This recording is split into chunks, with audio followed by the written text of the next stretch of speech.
उत्तर Mumbai Bharatiya Janata party ने मोदी सरकार के बेमिसाल 9 साल पूर्ण होने पर सरकार द्वारा अर्जित उपलब्धियां की प्रस्तुति और भाजपा महाजन संपर्क अभियान से जुड़ी विस्तृत जानकारी देने के लिए एक विशाल प्रेस वार्ता का आयोजन किया। पार्टी और एनडीए सरकार का जो काम है हम सभी ने देखा है।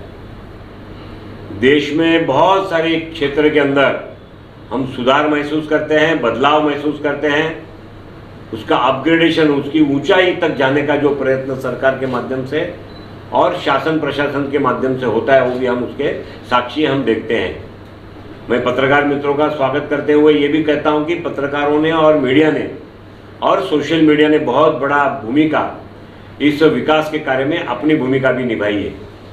जैसे हम कहेंगे कि प्रधानमंत्री जी की नरेंद्र मोदी जी ने शपथ लेते ही पहले इस देश को अगर कोई सूत्र दिया तो स्वच्छ भारत का सूत्र दिया। माननीय प्रधानमंत्री जी स्वयं स्वच्छता के दूत बनकर रास्तों पर झाड़ू लेकर के रास्ते की सफाई में लगे। उनकी प्रेरणा से देश का हर नागरिक, हर क्षेत्र की सेलिब्रिटी भी अपने आप को स्वच्छता के साथ जोड़ी और हम जानते हैं कि इसके कारण देश में एक बदलाव की शुरुआत हुई। इस देश में आज़ादी के 67 वर्षों के बाद देश में लगभग 14 करोड़ से अधिक शौचालयों का निर्माण हुआ और ये संख्या आज 19 करोड़ के तक पहुंची है। ये शौचालयों का निर्माण, इसका मतलब क्या होता है कि अभी तक जहां गांवों में शौचालय नहीं थे, परिवारों के पास शौचालय नहीं थे, वहां पर हमारी बहनें, बेटियां, हमारी माता लज्जित होकर के बाहर जाने के लिए मजबूर होती थी। आज देश में इस प्रकार के शौचालय और स्वच्छता मंदिरों का निर्माण करके प्रधानमंत्री जी ने सारे देश को एक सूत्र से बांधने का प्रयत्न किया और देश ने उसका समर्थन किया। प्रधानमंत्री मुद्रा योजना चली, प्रधानमंत्री जनधन योजना चली। देश में आज़ादी के पश्चात जिनका बैंक से कभी संबंध नहीं रहा, कभी उन्होंने बैंक का दरवाजा नहीं देखा, ना बैंक ने उनके दरवाजे को कभी टटोला जाकर के, ऐसे 47 करोड़ लोगों ने आज़ादी के पश्चात बैंक में अपने अकाउंट खोले, अपने खाते खोले। जनधन योजना, प्रधानमंत्री जनधन योजना के मार्फत डायरेक्ट बेनिफिट ट्रांसफर डीबीटी के माध्यम से लाखों लाख करोड़, मेरे अंदाज से ये संख्या 2014 से 2023 तक 30 लाख करोड़ है, 29 लाख करोड़ के ऊपर है। इतने पैसे डायरेक्ट बेनिफिट ट्रांसफर के माध्यम से सरकार के पास से लोगों तक, लाभार्थियों तक पहुंचे।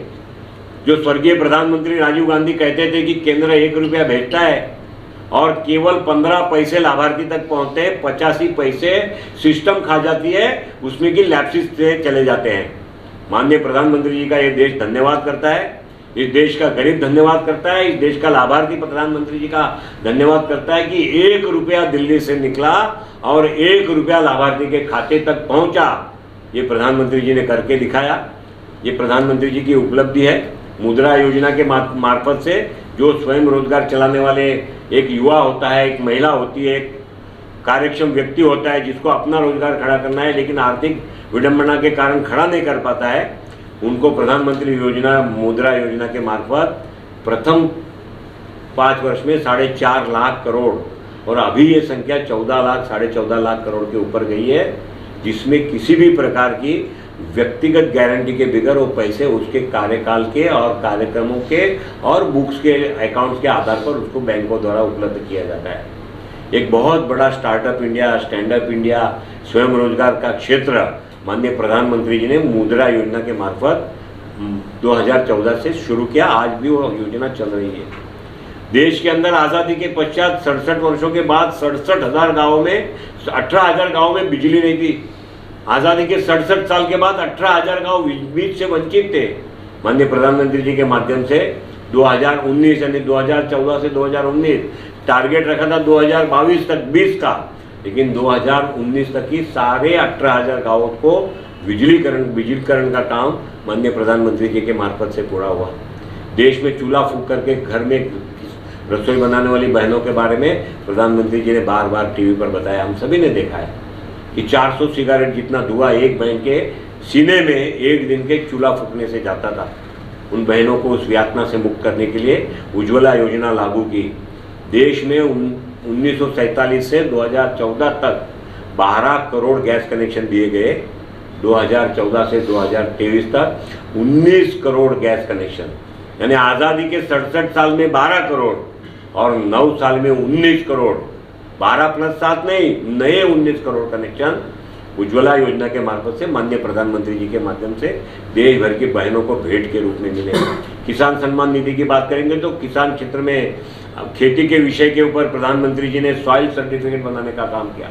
जमीन की क्वालिटी क्या है, जमीन क्या चाहती है, कौन सा खत चाहती है, कौन से खेत के अंदर बीज लगाने से उसकी पैदावार ज़्यादा होगी, इस प्रकार की सारी रिसर्च और संशोधनात्मक काम खेती के बारे में अगर कोई सरकार ने किया होगा तो हमारे माननीय प्रधानमंत्री नरेंद्र मोदी जी के सरकार ने 2014 के बाद किया।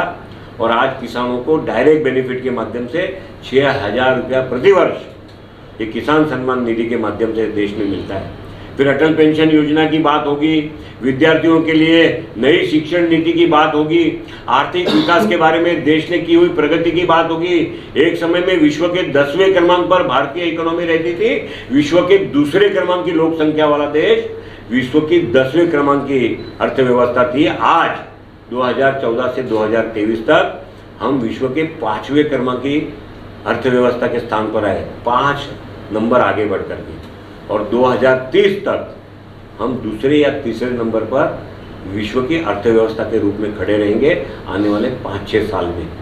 ये जो क्रांति हुई है $5 ट्रिलियन इकोनॉमी की, इसका अगर किसी एक को श्रेय जाता है या संयुक्त श्रेय के कोई अधिकारी और उसके नेता है तो माननीय प्रधानमंत्री नरेंद्र मोदी जी है। और इसलिए सारे देश में शिक्षा नीति हो, विज्ञान के विषय में हमने विश्व के सबसे अधिक देशों के उनके जो शटल्स है उनको स्पेस में छोड़ने का काम, एक दिन में 100 से अधिक शटलों को स्पेस में छोड़ने का काम अगर कोई देश ने किया होगा तो ये भारत ने किया है, जो आज तक दूसरे देशों पर निर्भर रहता था 3G के लिए, 4G के लिए। आज हम अपना 5G चला करके देश में अपनी व्यवस्था अपने ताकत पर खड़ी की है। आज हमने जेट और बोइंग को लगने वाले जो इंजिन्स है वो इंजिन्स को बनाने का काम भी आज हमारा देश कर रहा है।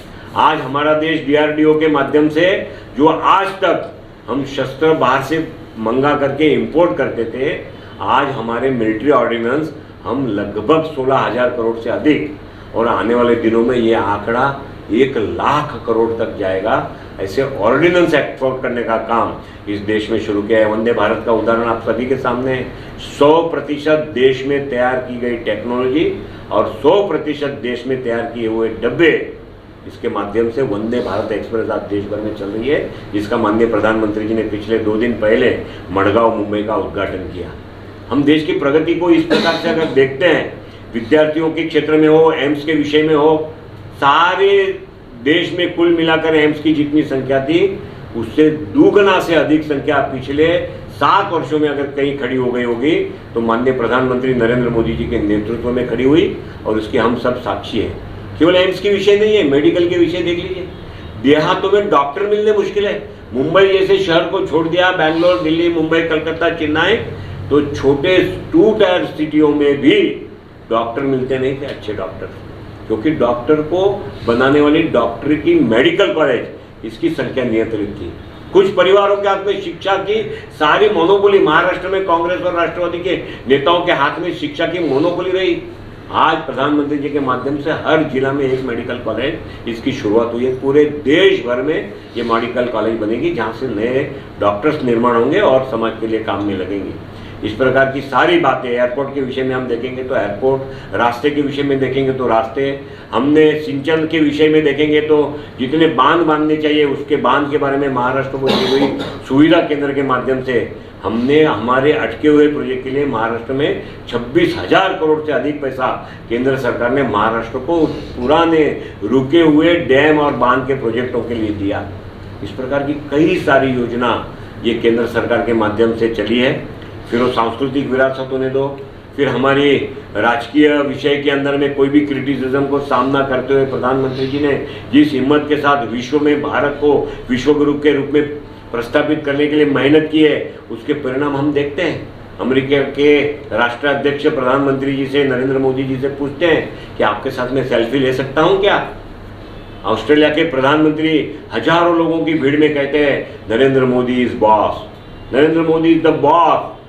भारत का इससे बड़ा सीना कौन सा तनेगा कि एक समय भारत की गिनती और तुलना करते समय साथ में पाकिस्तान का नाम लिया जाता था, आज भारत की तुलना करते समय अमेरिका, जर्मनी, फ्रांस, रशिया, इस प्रकार के देशों के राष्ट्राध्यक्षों के साथ भारत का नाम होता है।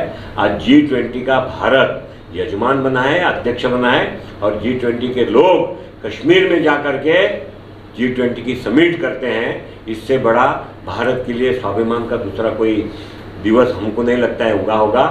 और इसलिए प्रधानमंत्री जी के सेवा, सुशासन और गरीब कल्याण के जो 9 वर्ष है, इस सामान्य जनों तक पहुंचाने का 1 महीने का 1 जून से 30 जून तक का पूरा कार्यक्रम भारतीय जनता पार्टी देश भर में चलाती है। संपर्क से समर्थन से लेकर के, पत्रकारों से वार्ता से लेकर के, प्रबुद्ध नागरिकों से वार्ता से लेकर के, ज्येष्ठ नागरिकों से वार्ता से लेकर के, सारे कार्यक्रम देश भर में सभी स्तरों पर, तहसील के, ग्रामीण स्तरों पर, शहरी स्तरों पर, राज्य स्तरों पर, प्रदेश स्तरों पर ये चलता है। और इसमें आप सभी आज यहाँ पर पत्रकार सम्मेलन में आए हैं, मैं आपका धन्यवाद करता हूँ। आप इस बारे में अगर कुछ पूछना चाहिए तो जरूर पूछिए। आप एक तरफ नहीं है, कुछ छुटपुट विषय को अगर हमने छोड़ दिए तो राहुल गांधी के पक्ष को सर्वत्र, पिछले कुछ चुनाव को एकादा ऑप्शनल चुनाव हर विषय में होता है, इस देश ने नकारा है। जो पार्टी इस देश में 400 से ऊपर सीटें लेकर के राज्य करती थी, वो पार्टी एक समय इस देश में विरोधी पक्ष का नेता भी नहीं बना सकी। इस प्रकार की परिस्थिति को सामने फेस करना पड़ा। इसलिए राहुल गांधी प्रदेश में जाकर के बोलते हैं, ये बहुत अच्छी बात नहीं है। देश का नागरिक इसके बारे में आने वाले दिनों में उसको उत्तर देगा। इनके बारे में जो जागृति आनी चाहिए, वो खास करके डॉक्टरों भी के अंदर भी जागृति होगी तो भी कोई कारणसर डॉक्टर नहीं प्रेफर करते हैं, और जो मरीज रहते हैं उनके रिश्तेदारों ने भी इस पर विश्वास करना चाहिए। जेनरिक मेडिसिन ये ब्रांडेड कंपनियां भी बनाती है, केवल जेनरिक मेडिसिन बाकी की कंपनियां, छोटी कंपनियां बनाता है ऐसा नहीं है, ब्रांडेड कंपनी भी बनाती है। तो अगर इलाज को हमको और नीचे के स्तर पर दर की दृष्टि से लाना है, कीमत की दृष्टि से लाना है, तो हमको जेनरिक मेडिसिन का, प्रधानमंत्री जी का जन औषधि का जो कार्यक्रम है, इसको मीडिया ने भी उठाना चाहिए, सोशल मीडिया में ने भी उठाना चाहिए, डॉक्टरों ने भी सहयोग करना चाहिए, और राष्ट्र में नेतृत्व करने वाले ग्रामीण स्तर से केंद्रीय स्तर तक के नेताओं ने भी इसमें अपना सुर ये जोड़ना चाहिए। लेकिन इसमें डॉक्टर्स का गृह मंत्री है अमित शाह जी, भारतीय जनता पार्टी के नेता है। अमित शाह जी सहकारिता खाते के भी मंत्री है, और महाराष्ट्र सहकार क्षेत्र में बहुत बड़ा नाम भी रखता है और काम भी महाराष्ट्र करता है, वर्षों से करता है। तो ये मुलाकात सहकार क्षेत्र के लिए हो सकती है, ये मुलाकात होम डिपार्टमेंट के माध्यम से भी हो सकती है। मुख्यमंत्री महोदय और उप मुख्यमंत्री महोदय साथ में गए हैं, तो जरूर महाराष्ट्र के लाभ के विषय की चर्चा होगी, और लाभ का जो विषय होगा लोगों के सामने आएगा। सर